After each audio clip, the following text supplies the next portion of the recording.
Dear students, as part of the paper on fertility, let's focus in this module on fertility and how it contributes in understanding the population changes in a geographical region over a period of time. The major learning objectives of this module refers to understanding the fertility, its concept, and how the variations exist between fecundity and fertility, and basic demographic equations as understanding of the population situation. Human fertility is a complex process which is responsible for the biological maintenance of society, and it constitutes to a great extent an essential component in demographic studies. In population dynamics, fertility is a positive force through which the population expands and counteracting the force of attrition, which is caused by mortality. Fertility refers to the number of live births per woman in the given population. It represents the actual performance and should not be confused with the ability to reproduce, which is termed as fecundity. The inability to reproduce is called sterility. The scope of this section in this module refers to in providing the importance of study of fertility in population dynamics. Natality is the study of total process of fertility, and the way it affects population change is an important aspect for us to know. Any society replenishes itself through the process of human fertility. Thus, in population dynamics, fertility is a positive force through which the population expands, counteracting the force of attrition, which causes by mortality. The process of replacement a group through fertility is a very complicated process.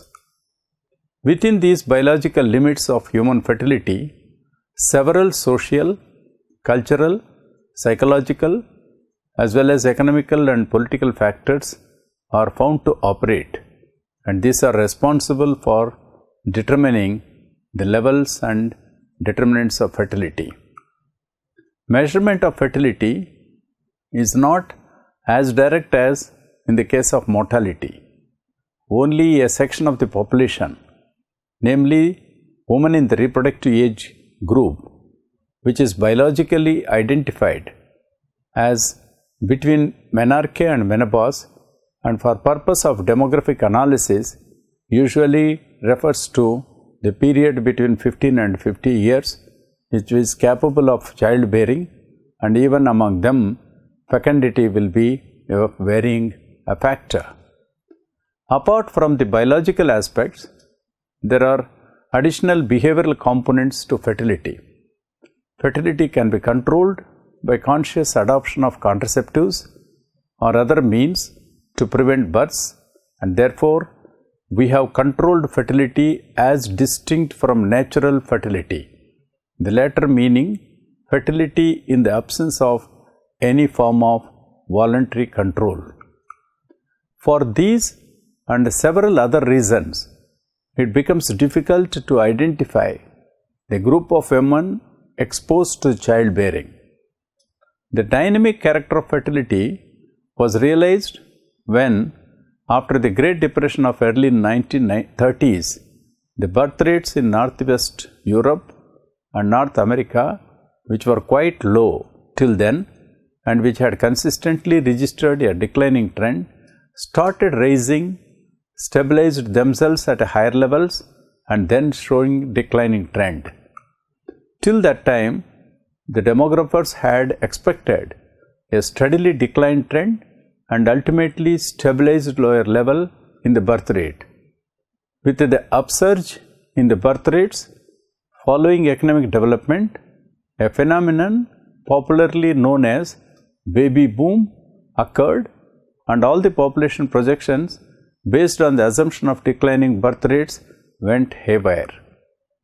Though this baby boom was not anticipated and caused never to be forgotten embarrassment to demographers, it brought about a realization among social scientists in general and demographers in particular that fertility had to be studied in a broader perspective with due importance given to various social, economical, cultural as well as political factors.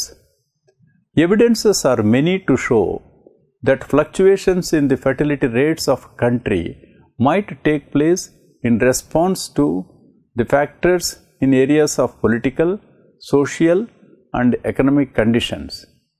For instance, in Romania, as a result of legalized abortions, their birth rate declined from the level of 24.2 per thousand population in the year 1956 to as low as 14.3 per thousand population in 1966, exactly within 10-year period. When in 1966 the abortion facilities were withdrawn, their birth rate shot up to again 27.4, that too in one single year, that is in 1971, perhaps this most rapid rise in birth rate ever witnessed in a single year. According to Ronald Friedman, I quote, "This experience in Romanian demography is a dramatic example of the kinds of natural experiments occurring in human fertility, most of which are not studied systematically in order to observe causes and consequences." Unquote. In 1960s, it was increasingly realized that the greatest concern for any country, both developed and developing, was the birth rate. The growth rates of several countries at present widely depend on the levels of fertility and mortality, and they are not much affected by international migrations. In the developing countries, mortality has declined considerably and it is expected to further decline in future also. But birth rates in these countries, however, have not declined correspondingly, with the result that these countries were experiencing rapid population growth and posing a great threat to social and economic development of these countries. Later, in the 1980s and 90s, the fertility level has started declining in most of the developing countries, but still the birth rates are relatively higher in some developing and underdeveloped countries. Hence, the efforts at bringing down fertility rate would be successful only if the knowledge of fertility behavior in the context of the cultural, social, economical and political settings are clearly understood on a scientific lines. As a result of these developments, there has been a great spurt in fertility studies, especially in developing countries after 1960s. The other reason for growing interest in the study of fertility are also worth considering. One of these is the age structure of any population, which is primarily determined by fertility, and that the bulges and gaps in this age structure can have very serious repercussions with regard to the social, economical and political overtones. Even though childbearing is basically a biological phenomenon, it is generally argued that variations in the levels of fertility are not primarily due to the differences in physiological capacity, but are more often produced by responses of individuals and couples to the social systems in which they live. The biological and behavioral factors which directly influences fertility are called proximate determinants of fertility as postulated by Bongards. The various social, economical and other factors that influences childbearing through these proximate determinants are of important interest for studies.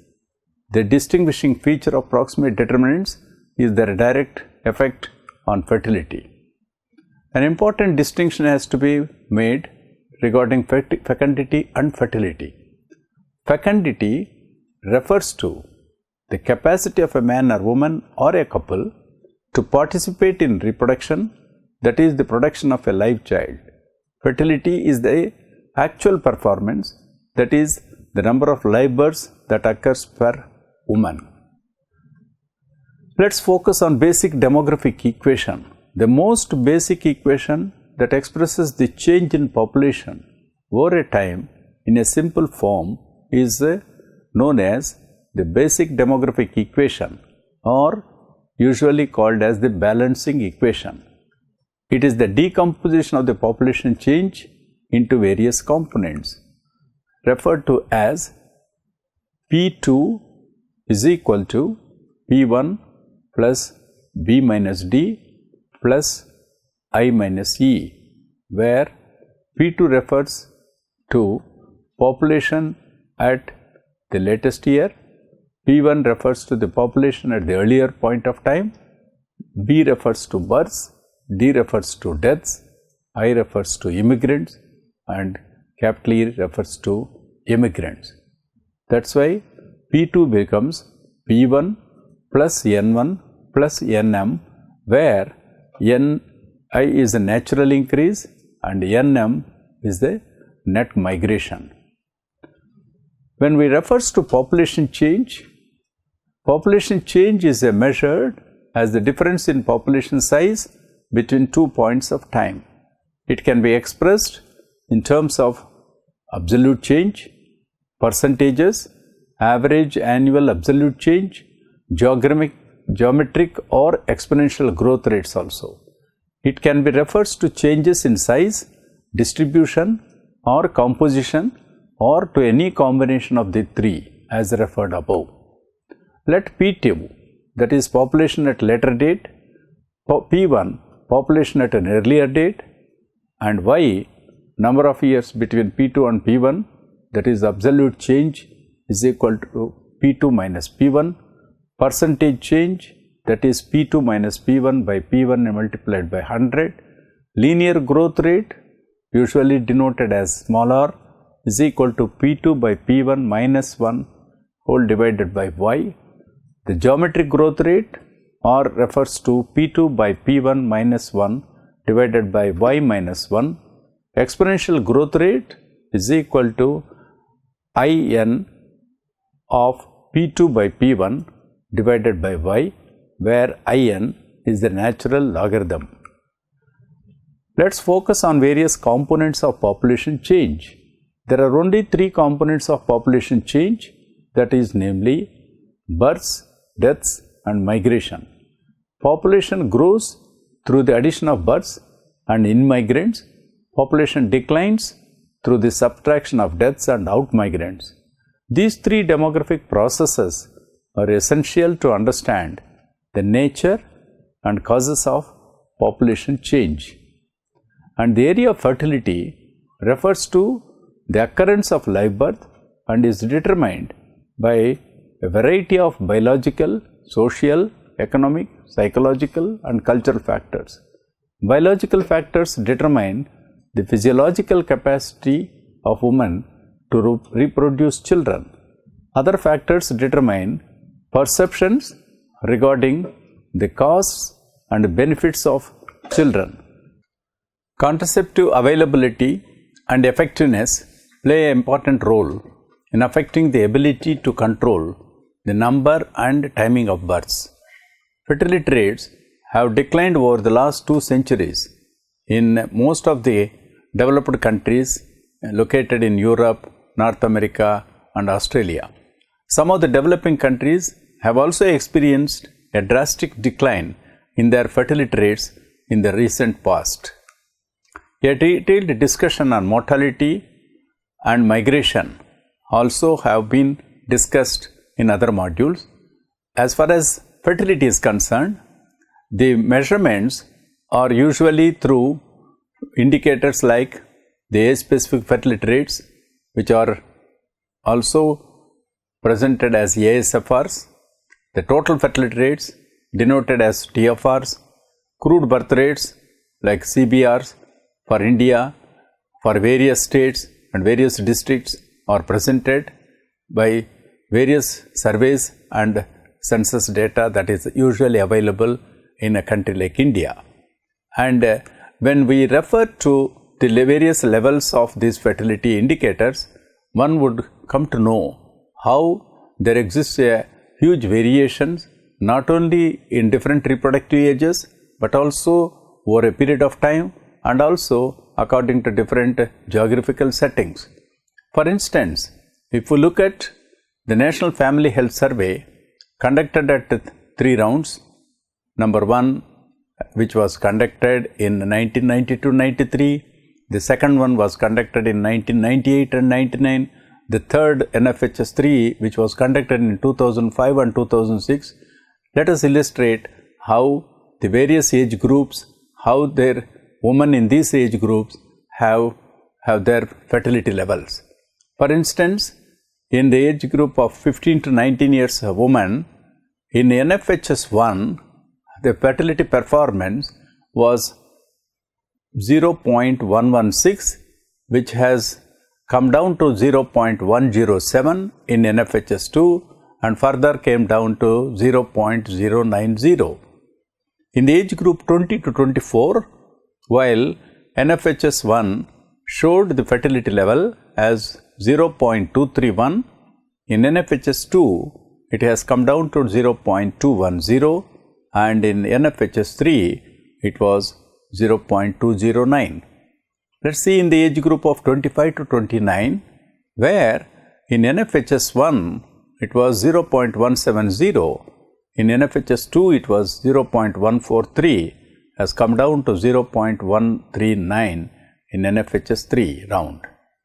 In the reproductive age of 30 to 34 years, in NFHS 1 it was 0.097 and in NFHS 2 0.069 and in the latest round of in NFHS 3 it was 0.062.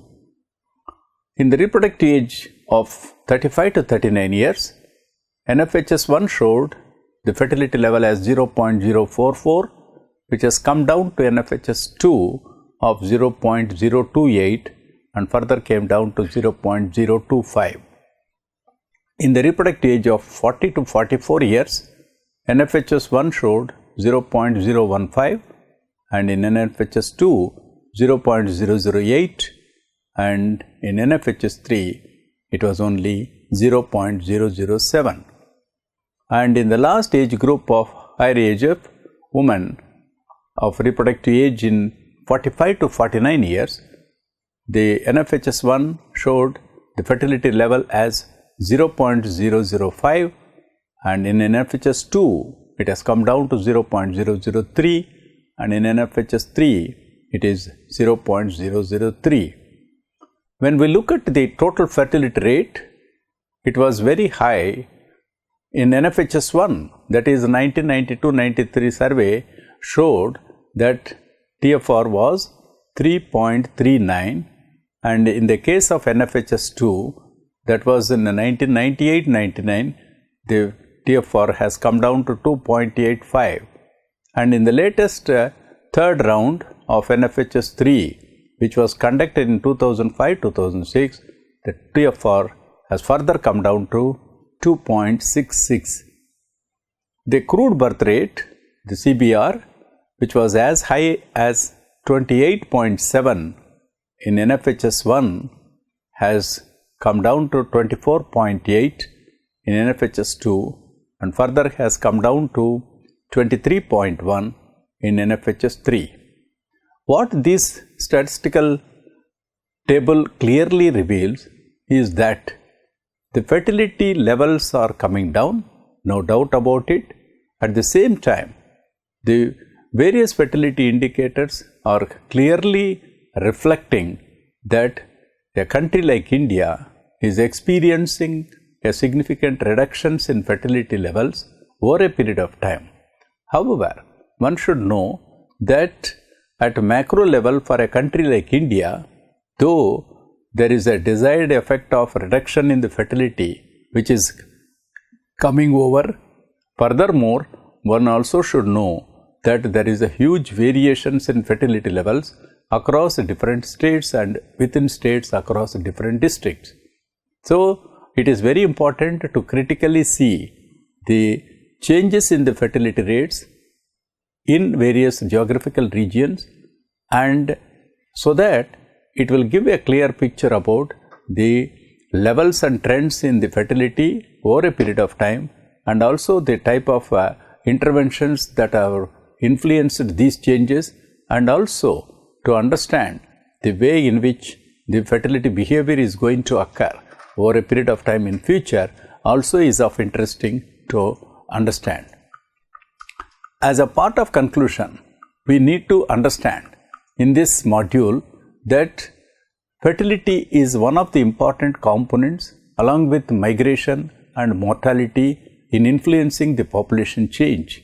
Though the fertility was not recognized to a great extent in the beginning that it is an important contributor of fertility, population change, but an important aspect is that there is a growing importance and influence of fertility which has come up over a period of time. And if we look at between various countries, there is a significant differences in the fertility levels between developed and developing countries, where the fertility levels are very low in most of the developed countries, and fertility levels are relatively higher in the case of developing countries. At the same time, we also should know that the other factors like mortality and migration also have an important contribution in understanding the population change. While we talk about the fertility levels in developing countries, which is important for us to understand, because mortality levels are more or less have come down and they are drastically started showing its reductions over a period of time, even in the developing countries. However, the fertility is an important positive factor for influencing the population growth, and thereby an important aspect of contributions and understanding how the fertility can be brought down, and also the type of interventions that are required in bringing down the fertility to a desired level. In this context, we need to understand that it is very important for us to know the type of interventions that are required in influencing the fertility, and also to see the effectiveness of these interventions in a particular geographical region, and to assess the significant changes that are coming in its contribution for the overall population change is an important aspect of our understanding. And in this module, one could understand that the fertility, mortality and migration, though they are of important contributions, components for population change, one would reasonably see that fertility is a dominant component in understanding. That is why efforts of various policy makers, program managers and at grassroots level workers are constantly and consistently needs to focus in this area, so as to see that the positive factor of population change, that is fertility, has to come down to a desired level for its overall influence on population component of growth, and at the same time for the overall development of a society.